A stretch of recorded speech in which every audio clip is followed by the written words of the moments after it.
Wow, Charlie Kirk is really gone. It's crazy. I still am processing this experience, and I wasn't even a huge follower of his. But what really is crazy about this whole experience is, like, I feel like I've almost grieved my own family. Watching the videos, watching more of his clips, it just felt even more painful to think that someone had murdered this guy. And I guess I don't know if it was because I saw how visceral the actual shot was that took him out, because it was absolutely brutal. It just feels like everyone's kind of affected by this, and I don't know. It's just such a bizarre thing because, yeah, he was conservative, yeah, he was Republican, yeah, he was pro-Trump, but I don't think this is really some kind of divisibility thing that people are making it out to be. Like, maybe this country will be more divided. I tend to think that he's rolling in his grave thinking that this is actually a turning point, that we will continue to unite into Power's legacy. In fact, it got me on camera here talking to you guys. I haven't uploaded on this channel for a couple of years now. And I think it's just really important that we realize that the noise is not the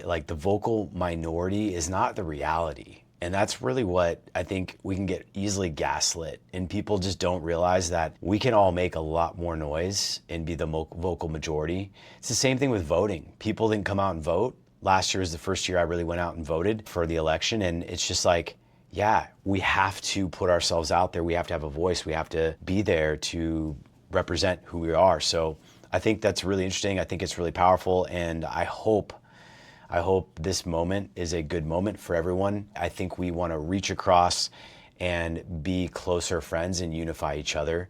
It's obviously tragic, and there's nothing to take away from what happened to Charlie. And I think it's awful. And I'm really upset about that. And I feel a lot of grief and sadness over the whole situation. But I think the best thing and what Charlie would have wanted for us is for us to become a unified, powerful country. And it's up to us. This is our country. Every one of us watching this video, creating this content, we are part of this. We pay the taxes. The government works for us.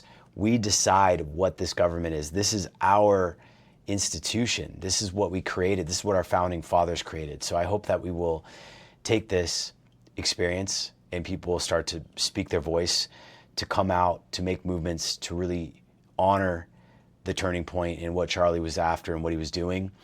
And I think my goal here is to maybe just put more of my mind and my opinions and my thoughts on capitalism and the American dream and what we are here to do out there. And I hope that I can be a force for good, a force for unity. That doesn't mean I don't value diversity, that I don't value other people. I run 2 companies, and the minority is by far Caucasians in my companies. I have a variety of opinions, and I think that, you know, together we are unified on the same values and the mission. That's what matters, right?